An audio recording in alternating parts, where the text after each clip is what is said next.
Hey guys, what's going on? So in my last video, I talked about making an alliance character. Now that video, a lot of people thought that meant that I was quitting my druid, and that's definitely not the case.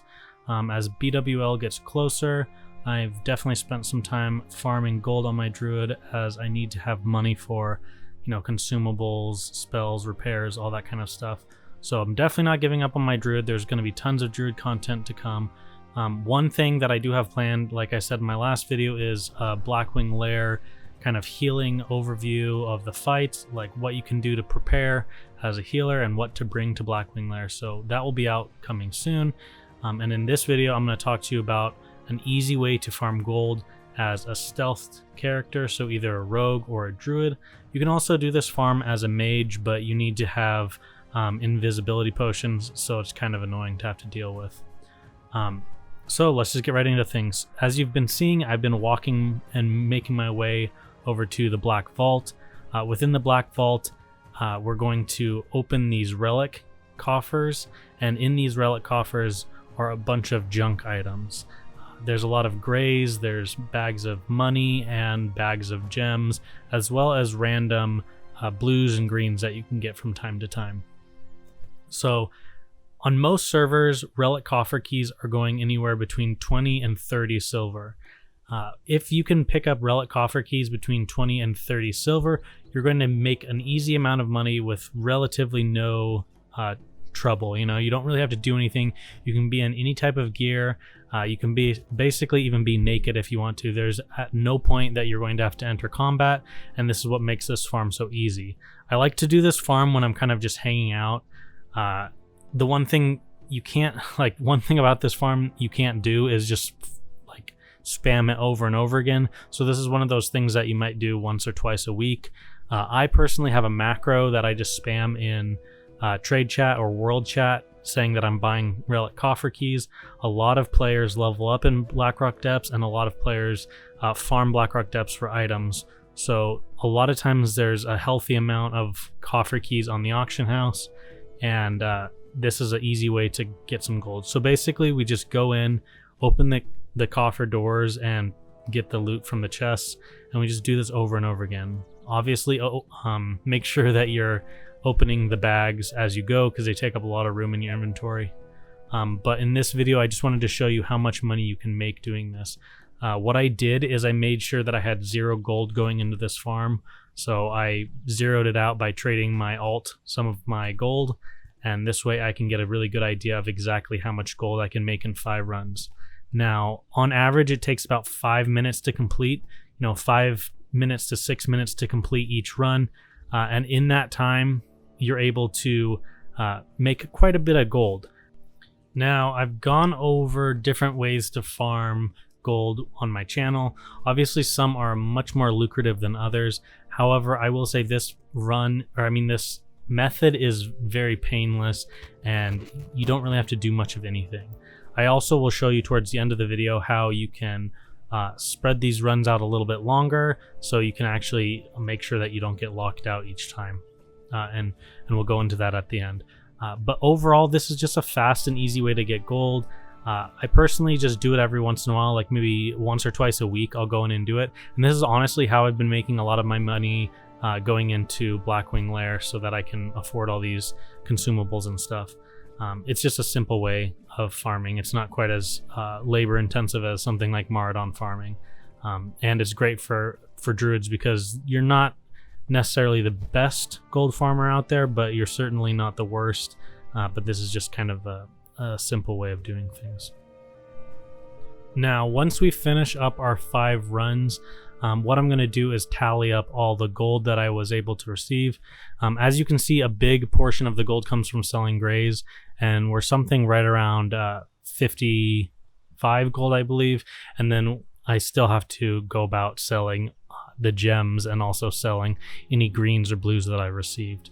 Now, I will say that the gems, pretty much I just vendor on my server. They're almost vendor price, so there's almost no point in putting them up on the auction house. Okay, so like I said, I normally just bust these runs out quick 5 of them, and then I just take a break, go play on an alt or something like that. However, if you want to make this run a little bit longer, you can always do an arena solo, which I've done a video on in the past, or you can solo Incendious, and basically all you do is kite him around this outside pillar. This is one of the most messy runs that I recorded, just so that I can show you how easy it really is, even if stuff goes bad. And as you can see, I pulled 2 extra fire mobs, and they're on me as well, and I'm still able to do it. So just know that doing this solo is fairly easy. You just need to take a little bit of time. The great thing about this is it will slow that run down, and it will make you not lock out of the instance quite as quickly, and also you're able to get the chance of getting those healing bracers. Now this is pretty much all you do. You just kite and wait for him to die, putting up your dots, keeping yourself healed. Having a nice amount of fire resist is helpful, and also it helps that you can actually dispel the curse that he puts on that reduces your fire resistance. So this is about all there is to it. You just slowly kite him around and then hope that you have good RNG for what he drops. If you wanted to, you could also what am I trying to say? You could slow the run down also by killing the fire elementals within the hallway, as a lot of them drop Heart of Fire, Elemental Fire, and Essence of Fire. So those are all very valuable items, and they can net you a little bit more gold from farming them. Other than that, guys, this run, there's not really much to say about it. It's pretty good raw gold. Up on the screen right now, I will show you the stats for the raw gold, and then if you combine the cost of Relic Coffer keys. And for this video, I'm just going to say that you're buying your Relic Coffer keys at 25 silver, because that's about what I get them at. Sometimes I get them a little cheaper, sometimes I get them a little bit more expensive, but that's a good average. With that being said, guys, that's about it. I will end this video with some clips of the arena solo, so if you don't know what that looks like, you can take a look there. I'm not gonna narrate over it, as I already have a video on the arena solo, so I'm just gonna play some music, let this video finish out, and I'll catch you guys in the next video. Take care.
you.